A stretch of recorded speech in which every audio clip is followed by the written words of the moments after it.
Hey guys, welcome back to the channel. My name is Tom and I am a stay-at-home dad for 5 kids, and I'm also a almost full-time eBay reseller. My wife has a full-time job, but I do make a reasonable living doing eBay. So today we're going to talk about some what sold and what I find most useful as far as shipping supplies. Let's get into it.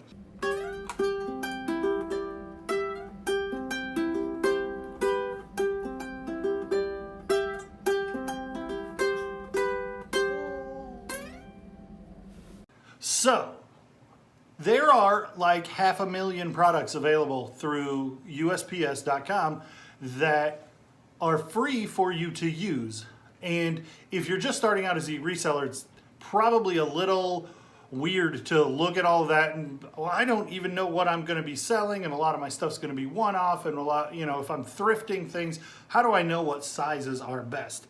I'm new! I don't know what to do!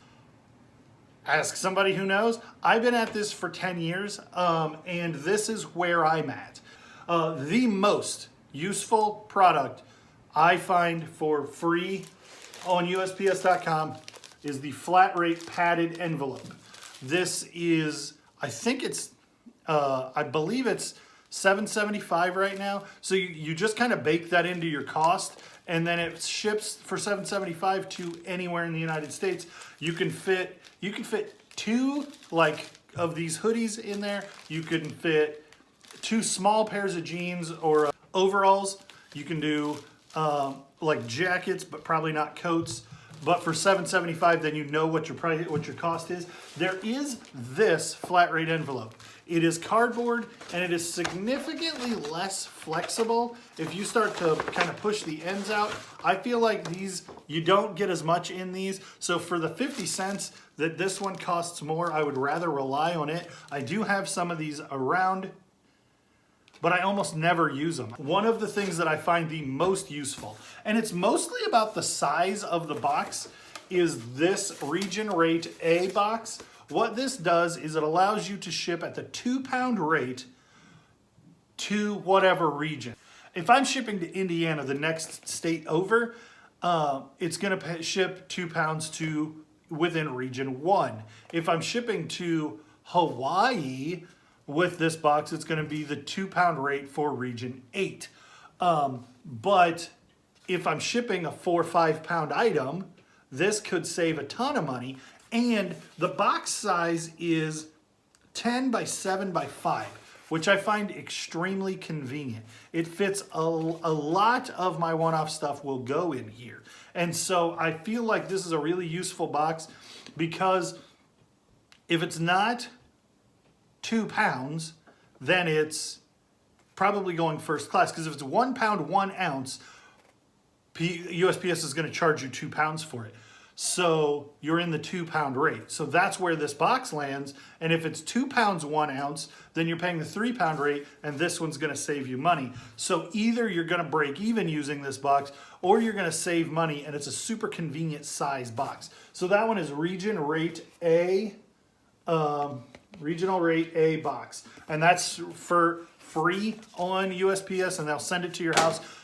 Sometimes it takes 2 or 3 weeks to get these things in, and these are a hot commodity. So if you order these, expect half of your shipment to show up and the other half to never show up. They are a little bit hard to get, so keep that in mind with the flat rate envelopes.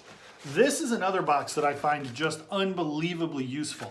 The flat rate envelope, I would say, is the only flat rate product that I use with any consistency at all.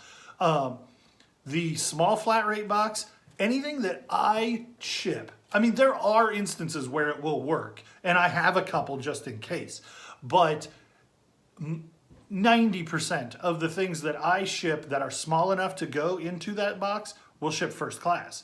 Or are fragile enough that I want a bigger box. So I don't find myself using those. And the medium flat rate box is kind of the same size as that regional rate A, and it costs more to use. And the large flat rate box is so prohibitively expensive unless you're shipping something small that is worth a small fortune, it's like almost $20 to use that box. And I just don't ever find that one worth using. Anyway, this box, this is it's just called the shoe box. And the dimensions are 7 by 5 by 14. And it is spectacular for doing like a saucepan, a pair of shoes, and a lot of kind of odd shaped things that are long and skinny, but not large. And so this one is really good for any of that stuff that's 2 pounds and will house a lot of stuff. And I'm not trying to tell you how to ship your stuff. What I'm trying to help you navigate is the thousands of items that are on USPS.com. What is useful? What is worth having a handful around? And so this shoebox, I find myself gravitating towards a lot because I like the size. And if your thing isn't 14 inches, you can either cut it down or, and that brings me to another point I was going to make later, but it transitions well here. Craft paper. I use a lot of this. I was using a ton of bubble wrap, but then I heard Harry Tornado say that this is better for the environment, and he's right.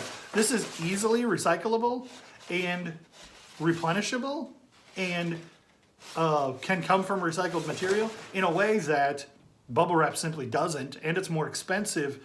It's not a lot more expensive, but this is a better this serves the same purpose, serves the planet better, and is it protects the products equally as well. So now I'm doing like I went and got tested. It's not coronavirus. 2 turns of bubble wrap around something and then packing the rest of the box with paper as opposed to packing it with bubble wrap. And I think I'm saving a little bit of money. It's not a whole lot.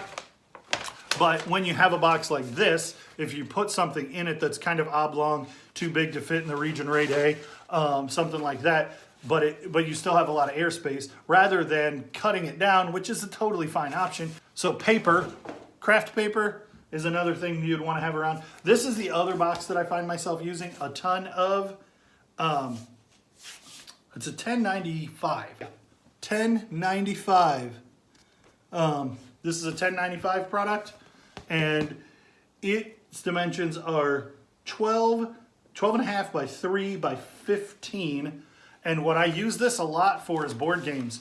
And your 15 doesn't always fit the whole board game, but you can shove 2 of them together. I know I see people do tennis rackets with this. This one doesn't always fit the bill by itself, but 2 together. And sometimes you'll have to like squish the side in to get them to slide together.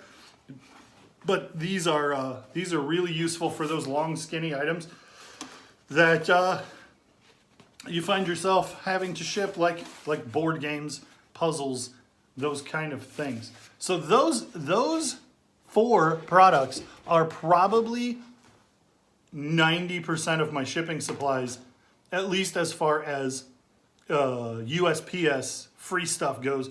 That's what I use almost all the time. All right, so I'm watching this back and I realized that I forgot to mention what is probably the most useful box, the number 7 box, which is 12 by 12 by 8.5 or something. I use a ton of those. And the box, when you order them 25 at a time, they come in a box that's very useful, but the number 7 box is kind of your big boy for a big puffer coat that you can fold up. It'll hold that. Nintendo console, something like that. So that's another one that's super important that I forgot. Say hi to Caleb, everybody. Hi. So that tube that turns into a triangle, that's sometimes useful, and that didn't make my list. Okay, so since we're on the subject, I have a pile here of what I use for first class mail. So this is a 10 by 13 poly bag.